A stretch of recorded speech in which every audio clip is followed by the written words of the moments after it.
Hello friends, રીટાસ ક્રિએશનમાં તમારું સ્વાગત છે। ફ્રેન્ડ્સ, માર્કેટમાં ગાજર અને મરચાં ખૂબ જ સારા એવા પ્રમાણમાં આવી રહ્યા છે અને આ સિઝનમાં ગાજર અને મરચાં એકદમ સસ્તા પણ હોય છે। ત્યારે હું તમારી સાથે એકદમ ક્રિસ્પી અને ટેસ્ટી રાયતા ગાજર અને મરચાંની રેસિપી શેર કરી રહી છું, જે બનાવવામાં એકદમ ઇઝી છે અને ખાવામાં ખૂબ જ ટેસ્ટી છે। હવે મેં અહીંયા એકદમ ફ્રેશ ગાજર અને મરચાં લઈ લીધા છે। તેને ધોઈ સાફ કરી અને એકદમ લાંબા ટુકડાઓમાં કટ કરી લીધા છે। વિડીયોમાં તમે જોઈ શકો છો, આપણે ગાજર અને મરચાંને આવી રીતે લાંબા ટુકડાઓમાં કટ કરી લઈશું।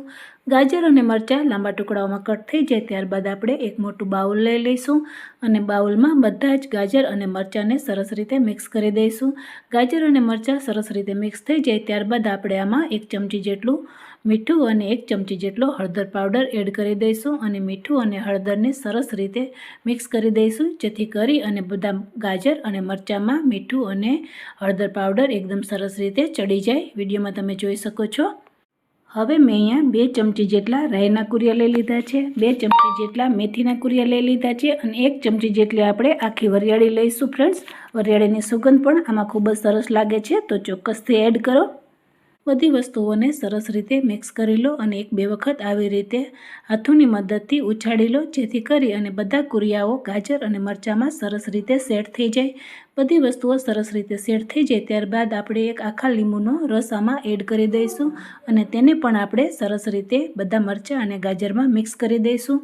ફ્રેન્ડ્સ, આપણે રાયતા મરચાઓ અને ગાજર તેલ વગરના જ બનાવી રહ્યા છીએ, પણ જો તમને થોડું તેલ ખાવાની ઈચ્છા હોય તો તમે 1 ચમચી જેટલું તેલ પણ એડ કરી શકો છો અને આને પણ સરસ રીતે મિક્સ કરી લો। હવે આ ગાજર અને મરચાંને સરસ રીતે મિક્સ કર્યા બાદ આપણે 3 થી 4 કલાક માટે ઢાંકી અને છોડી દઈશું। હવે ફ્રેન્ડ્સ, 3 થી 4 કલાક થઈ ગઈ છે। આપણા બધા રાયતાઓમાં સરસ રીતે મસાલો ભળી પણ ગયો છે અને ચડી પણ ગયો છે અને એકદમ સરસ રીતે મસાલો સેટ થઈ ગયો છે। હવે આ સ્ટેજ ઉપર આપણે ગાજર અને મરચાંઓને થોડા સાઈડ કરી અને વધારાનું પાણી બધું બહાર કાઢી લઈશું। ગાજર અને મરચાંઓને સાઈડમાં લઈ અને થોડા પ્રેસ કરવાથી હજુ પણ વધારાનું પાણી નીકળશે, તે બધું પાણી આપણે બહાર કાઢી લઈશું, જેથી કરી અને આપણું અથાણું લાંબો સમય સુધી સારું રહે। હવે મેં અહીંયા એક કાચની બોટલ લઈ લીધી છે। આ બોટલમાં આપણે એકદમ ટેસ્ટી અને ક્રિસ્પી એવા આપણા રાયતા મરચાં અને ગાજરને એડ કરી દઈશું। ફ્રેન્ડ્સ, વિડીયોમાં તમે જોઈ શકો છો, બધા મસાલાઓ સરસ રીતે ભળી ગયા છે અને આપણું અથાણું એકદમ બની અને તૈયાર છે।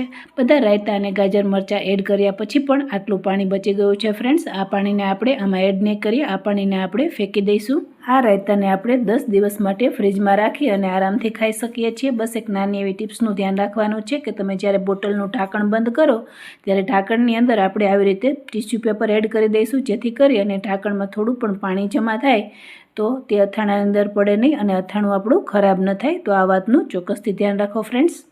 તો ફ્રેન્ડ્સ, આપણા ક્રિસ્પી અને ટેસ્ટી રાયતા ગાજર અને મરચાં એકદમ બની અને તૈયાર છે। આને તમે 10 દિવસ સુધી ફ્રીજમાં રાખી અને આરામથી ખાઈ શકો છો।